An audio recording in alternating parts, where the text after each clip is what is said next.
I reached out for help finally and said, I need help, which is a really hard thing to do when you're in that place. But I needed help, I needed community. And so they ended up helping me go to the emergency room the third time when I didn't want to go because I felt like I couldn't be helped. But they wouldn't give up on me. And they said, there has to be a way. We have to figure out what's going on. And so that last visit, they put me into an empath unit.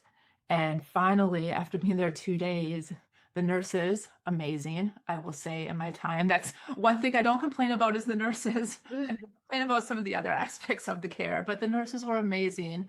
So between the nurses and one of the psychiatrists, they finally figured out that I was in a catatonic state and that's why I couldn't function. My burnout was so far gone that it was past even burnout to catatonic. And so the only way to get me out of it was to do the Ativan challenge.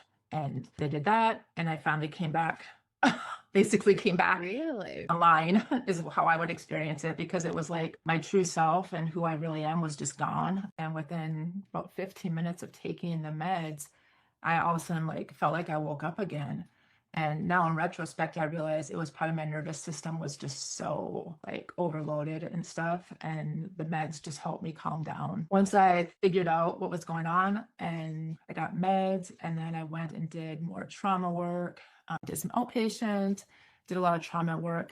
And that was really when I started realizing, okay, now I know what I want my business to be focused on.